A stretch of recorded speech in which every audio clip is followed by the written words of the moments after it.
There's a lot that we can tell with a child's drawing. So imagine that this is a painting easel.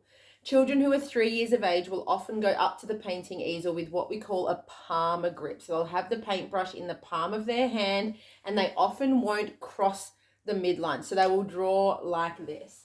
They'll draw up and down in a vertical pattern with one hand, and then on the other side of the paper, they'll swap hands. We see this a lot. They swap hands and they draw on the other side of the paper with their other hand.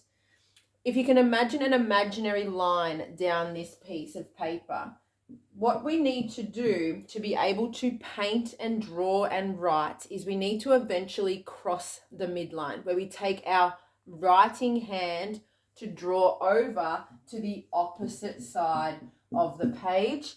And if we are left-handed, we would have our writing hand on the opposite side of our paper, using both sides of our brain at the same time. So if you have a 3-year-old coming to the paper and you're seeing them draw in a vertical manner and then swapping hands and drawing on the other side, it's okay when they're 3, but we want to try and advance it by the time that they're 3.5. So what I encourage you to do is, as they're painting and drawing, just ask them a question.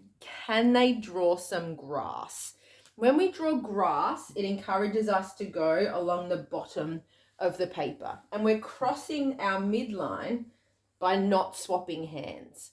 If they go to swap hands, I encourage you to get them to crawl and crawl and crawl and crawl. Crawling encourages this crossing the midline movement, and it avoids them always swapping their hands.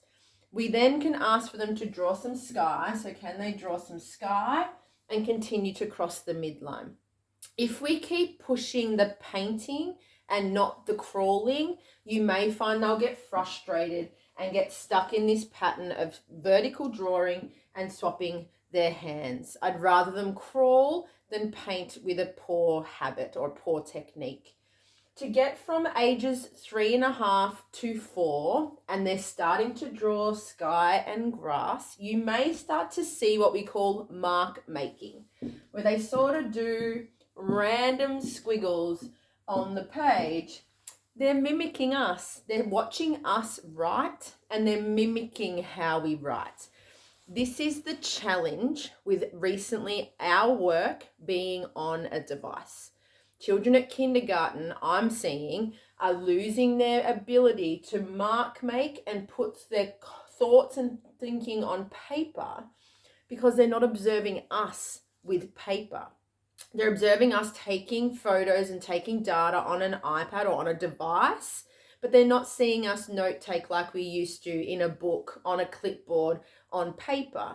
Children learn from what they see. So please make sure that, of course, it's quicker and easier to do things using tech. I use tech every day, but also remember to do mark making and your own drawing and writing on paper, so children can copy and start to do mark making themselves.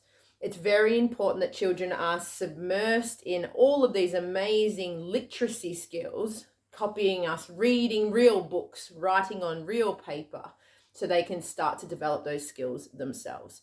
If you have any questions, let me know. You're always welcome to send in your children's paintings and artwork if you're concerned about their development. You can see a lot about a child's development through their art. So best of luck, and I'll be in touch very soon. Bye for now.